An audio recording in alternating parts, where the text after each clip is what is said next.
The screen went black, just like that. 5 years of work, millions in investment, and the company's most ambitious project, gone in an instant. And all I could think was, it was worth it. 2 weeks earlier. I remember that day like it was carved into my bones. The Zoom call that changed everything. There I was, Marcus Adeyemi, product manager extraordinaire, dressed in my crispest blue shirt, notes prepared, ready to present the final development stage of NextGen, the platform that would revolutionize how our company processed data. Good morning, everyone. Thank you for joining this call. Today I will be walking you through the final implementation timeline for NextGen before our launch next month. I was 3 minutes into my presentation when it happened. My boss, Mr. Reynolds, the chief technology officer with his perfect hair and Harvard degree, unmuted himself. Marcus, slow down a bit. We can barely understand you when you get excited and that accent gets thicker. He chuckled, leaning back in his ergonomic chair. Maybe stick to the slides and I'll handle the explanations? The silence lasted only 2 seconds before nervous laughter rippled through the call. 27 faces on my screen, executives from 3 continents, and not one of them objected. I smiled, the kind of smile that doesn't reach your eyes. Of course, sir. My apologies. I continued the presentation, my voice flattened, each word carefully pronounced. But inside, something was shifting. I'd spent 6 years in America, earned 2 advanced degrees, led teams to success after success. Yet here I was, being reduced to my accent. When the call ended, I didn't immediately disconnect. I sat there, staring at my reflection in the black screen. Then, slowly, I reached forward and switched off my camera. That's when my eyes changed, from resignation to something else entirely. Something like vengeance. They forgot who built the empire. That was their first mistake. I moved to America from Nigeria 6 years ago with a computer science degree and dreams bigger than Legos. I'd already built and sold a startup back home, but here I was starting from scratch. My resume got half the callbacks of identically qualified applicants. In interviews, I watched people's faces change when I opened my mouth. Your qualifications are impressive, but we're looking for someone who can communicate effectively with our clients. I heard that line so many times I could recite it in my sleep. When I finally landed at Tech Fusion, it was for a position I was overqualified for. But I worked twice as hard as anyone else. Came in weekends, stayed late, missed my cousin's wedding, postponed visiting my mother when she was sick. Within 2 years, I had conceived and designed NextGen from scratch, a data processing platform that would put our company years ahead of competitors. It was my baby, my code, my architecture, my sleepless nights. Reynolds? He attended the occasional progress meeting, made a few cosmetic suggestions, then started introducing the project as our initiative in board meetings. Soon it became his vision in press releases. I told myself it didn't matter, that the work spoke for itself, that everyone on the team knew who really built NextGen, until that Tuesday morning when I opened my email. From Events Team. Subject, Global Tech Summit. Speaker confirmation. We're pleased to confirm Mr. James Reynolds' keynote presentation, NextGen, Revolutionizing Data Processing for the Future, at next month's Global Tech Summit. No mention of my name, not even as a contributor. I read the email 3 times. Each time the knot in my stomach tightened. I scrolled through the attached presentation deck. There it was, my work, my diagrams, my projections, all under Reynolds' name. I closed my laptop slowly. The rage didn't come in a rush. It seeped in quietly, like water finding its level. That night I couldn't sleep. I kept hearing his voice. That accent gets thicker. My phone buzzed at 1:17 a.m. Another email. The conference organizers had updated the event website. There was Reynolds' face, next to a description of the revolutionary platform he'd developed for Tech Fusion. I felt something inside me snap. Not loudly, not dramatically. Just a quiet, clean break between the man I had been and the man I was about to become. The next morning, I arrived at the office earlier than usual. 6:15 a.m. The building was nearly empty, just security and the occasional cleaner. I smiled and nodded as I always did. But today was different. Today, I wasn't there to work on Next Gen. I was there to begin its unraveling. I didn't confront Reynolds, didn't schedule a meeting with HR, didn't draft an angry email. Those were expected responses, predictable, easily dismissed. Instead, I became calmer, more focused. I smiled more in meetings. I even complimented Reynolds on his upcoming presentation. "You'll really put us on the map with this one, sir." He loved that. Didn't even notice the cold calculation behind my eyes. After hours, I began my real work.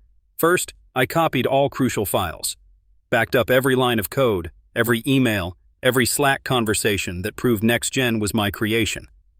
I stored them in 3 separate secure locations. Then I began planting the code blockers.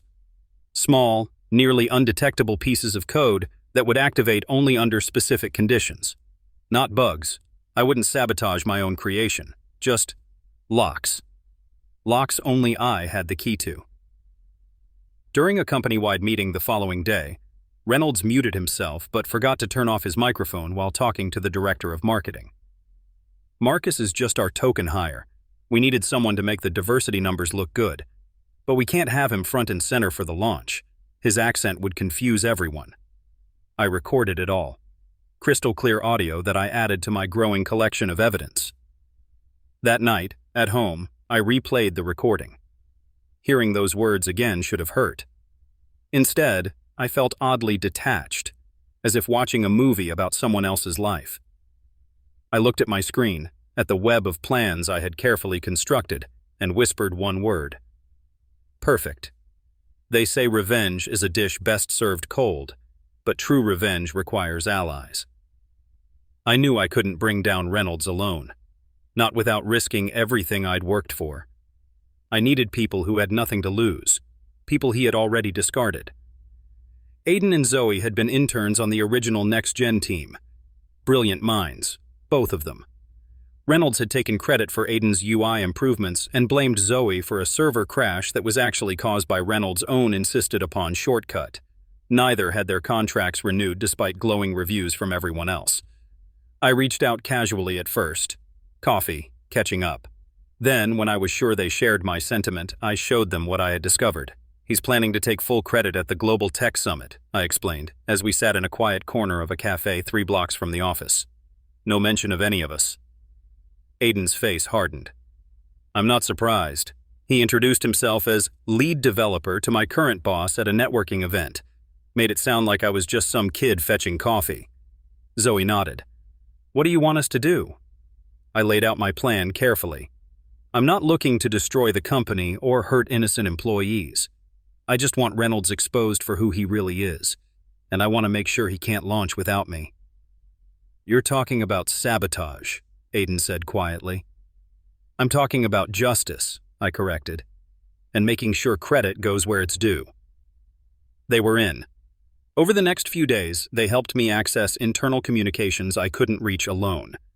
Zoe, now working at a partner company, found Slack conversations where Reynolds disparaged not just me, but several other employees of color.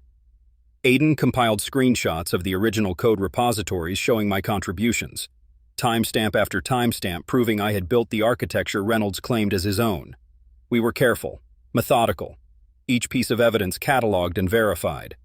Then, 3 days before the launch, a junior developer named Kai sent me a voice message that changed everything. "Marcus, I thought you should know. I overheard Reynolds talking to HR. He's planning to let you go after the launch. Said something about restructuring the team now that Next Gen is complete. I'm sorry, man. This isn't right." I thanked Kai for the warning, assured him I'd be discreet.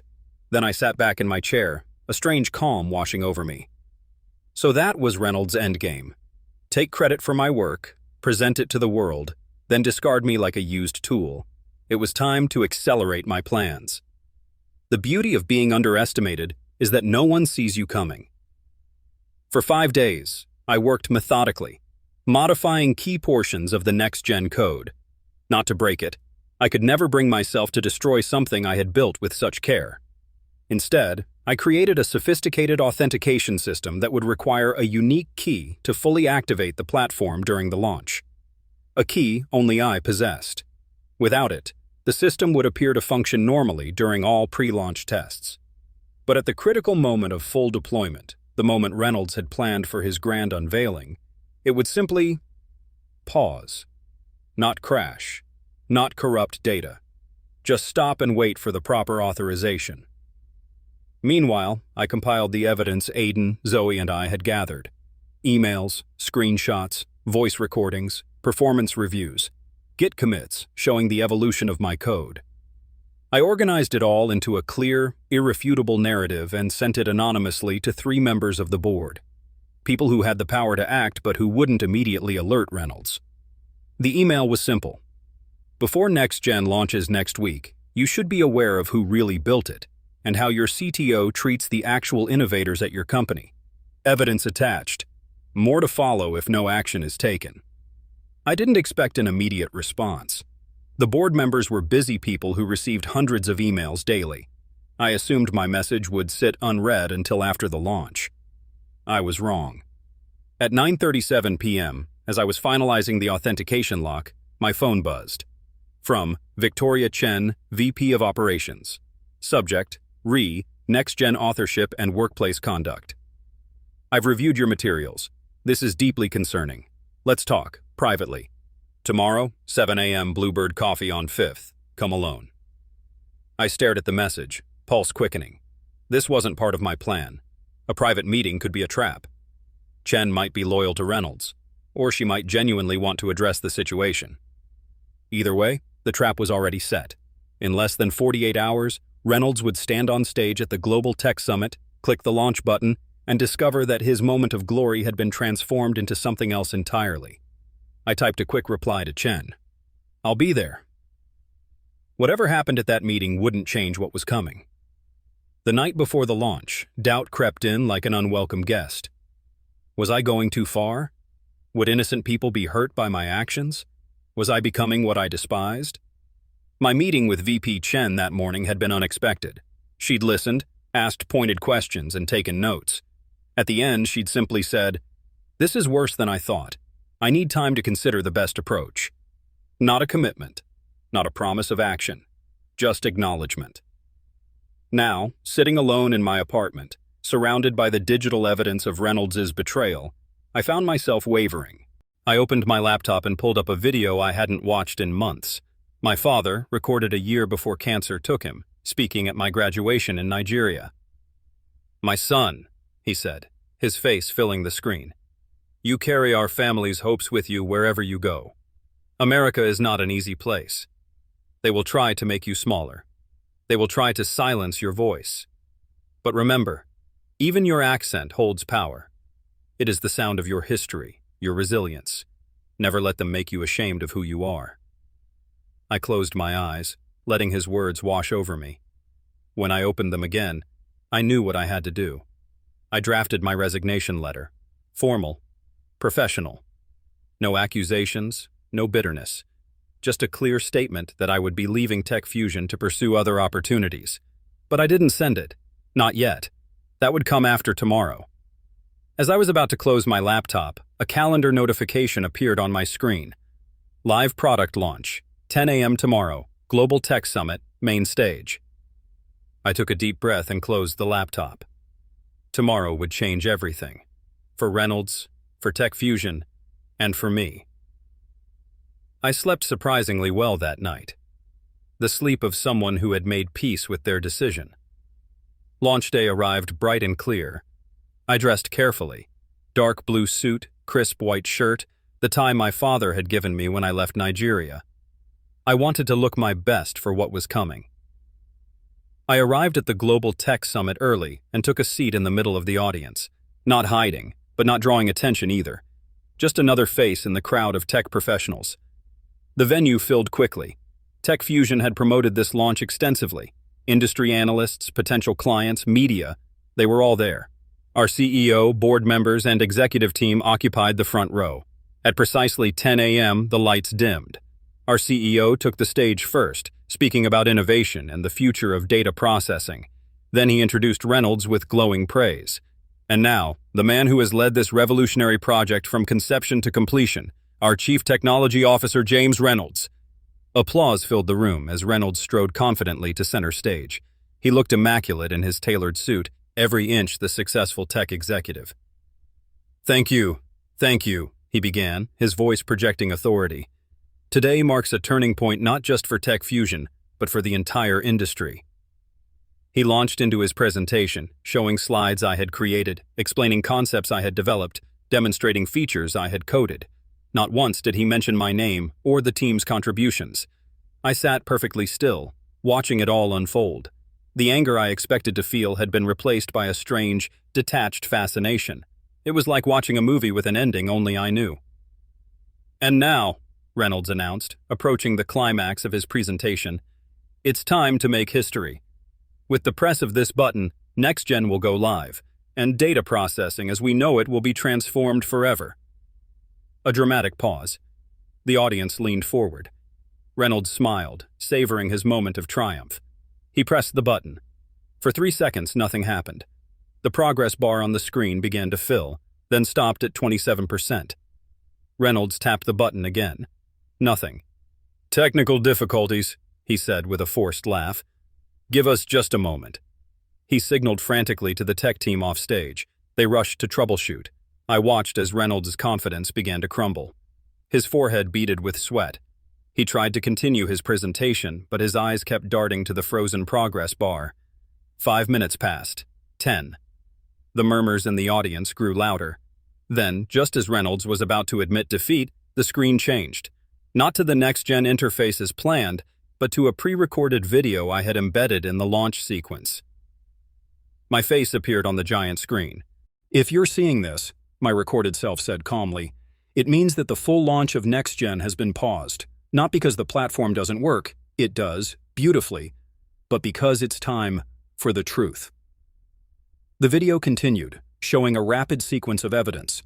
My original design documents, code repositories with my name, emails where Reynolds took credit for my work, and finally, the recording where he called me just our token hire. You built this company on lies, my voice concluded as the screen faded to black. Chaos erupted in the auditorium. Reynolds stood frozen on stage, his face ashen. The CEO rushed up, demanding explanations. Board members huddled in urgent conversation. I stood up quietly and walked out, unnoticed in the confusion. Outside, the sun felt particularly warm on my face. I took a deep breath, straightened my tie, and smiled. It was done. I hadn't expected the world to care about one man's revenge against workplace discrimination. I was wrong. By evening, Justice for Marcus was trending on Twitter. Someone had recorded the entire launch debacle on their phone, and the video had gone viral. Tech blogs picked up the story. Then mainstream news. Tech executive exposed racism and credit theft at major company. Nigerian-American engineer reveals pattern of discrimination. Accent Power, how one man stood up to workplace racism. I watched it unfold from the quiet of my apartment, declining all interview requests. This wasn't about fame or attention. It was about setting the record straight. Tech Fusion's stock dropped 12% in a single day. Clients began questioning their contracts. Partners issued statements distancing themselves from the company. 3 days after the failed launch, Tech Fusion released an official statement. We are conducting a thorough internal investigation into the serious allegations raised at the Global Tech Summit. Mr. Reynolds has been placed on administrative leave pending the results of this investigation. Tech Fusion remains committed to fostering an inclusive and respectful workplace. Too little, too late. But at least it was something. Former colleagues reached out, some to express support, others to scold me for hurting the company. I responded to each message with the same calm politeness I'd maintained throughout this ordeal. A week after the launch, as the media frenzy was beginning to die down, I received an unexpected call from an unlisted number. Is this Marcus Adeyemi? A woman's voice asked when I answered. Yes, speaking. My name is Daria Washington, CEO of Onyx Technologies. We've been following your story with great interest. We loved what you did, standing up for yourself, protecting your work. That's exactly the kind of integrity we value at Onyx. We'd like to talk to you about joining our team. I'd heard of Onyx Technologies, a rising black-owned tech company making waves in the industry. Their focus on ethical AI and inclusive design had earned them respect even from competitors. "I'm listening," I replied. "We'd like you to fly out to San Francisco next week. All expenses paid. No commitment, just a conversation about possibilities." I thought for a moment. "I appreciate the offer, Ms. Washington. I'll be there." As I hung up, I felt something I hadn't experienced in weeks: hope. The Onyx Technologies headquarters in San Francisco was everything Tech Fusion wasn't: warm, vibrant, diverse. From the moment I walked in, I noticed the difference. People of all backgrounds occupied positions of authority. Conversations flowed in multiple accents and occasionally multiple languages. Daria Washington met me in a sunlit conference room with views of the bay. She was straightforward and didn't waste time. "We want you as our CTO, Marcus. Your technical skills are exceptional, but more importantly, you've demonstrated the kind of moral courage we need in leadership." I raised an eyebrow. "You're offering a C-suite position to someone who just sabotaged his former employer's product launch?" She laughed. "I'm offering a C-suite position to someone who refused to let his work be stolen and who stood up against discrimination. There's a difference." We spent hours discussing vision, technology, and terms. I negotiated hard, not just for salary and equity, but for policies that would protect others. I want clear attribution policies for all team members' work. I want formal diversity and inclusion metrics with teeth. And I want explicit protection for accented speech in our code of conduct. Daria didn't blink. Done, done, and done. Anything else? Yes. Complete creative freedom to speak my mind, in my own voice, with my own accent. She smiled. "That's exactly why we want you, Marcus." I accepted the offer that day. 2 weeks later, I moved to San Francisco to begin my new role. The day before I started at Onyx, a package arrived at my new apartment, no return address. Inside was a single sheet of paper, James Reynolds' termination letter from Tech Fusion. I never discovered who sent it. I didn't need to. It was closure enough. 6 months later, I stood on the TEDx stage, red circle beneath my feet, hundreds of faces looking up at me expectantly. "My name is Marcus Adeyemi," I began, making no effort to soften my Nigerian accent. "And this is a story about voice, who gets to speak, who gets heard, and what happens when someone decides to silence you." For 18 minutes, I shared my journey: the discrimination, the theft of my work, the revenge, and the redemption. Not to glorify what I'd done, but to illuminate why it had been necessary. "The accent you hear as I speak is the sound of my history," I said, echoing my father's words. "It carries the rhythm of Lagos streets, the cadence of my mother's lullabies, the determination of immigrants everywhere. For years I tried to soften it, to make others comfortable at the expense of my own identity, until I realized that my voice, accented or not, is my power." The audience was silent, attentive. Since sharing my story, I've received thousands of messages from people with similar experiences. The engineer from India whose proposals were ignored until a white colleague presented them. The Chinese UX designer whose suggestions were deemed communication problems rather than innovations. The Brazilian analyst who was passed over for promotion 6 times, despite outperforming her peers. I paused, looking out at the diverse faces before me. Some have called what I did revenge. Perhaps it was. But sometimes revenge isn't about destruction. It's about reclaiming your voice and reminding them who made the dream possible. The applause that followed was deafening, but more meaningful were the conversations afterward. People sharing their stories, finding community in shared experiences, discovering their courage. At Onyx Technologies, we've since launched our own data processing platform, one built with full attribution for every contributor, one that values diversity of thought and expression, one where accents are heard as assets, not liabilities. I still have the termination letter framed in my office, not as a trophy, but as a reminder that our voices matter, that our work matters, that we matter, and no one gets to tell us otherwise. Have you ever been mocked or underestimated at work because of your background or accent? Share your story in the comments. Someone might need to hear your voice today. Please like and subscribe.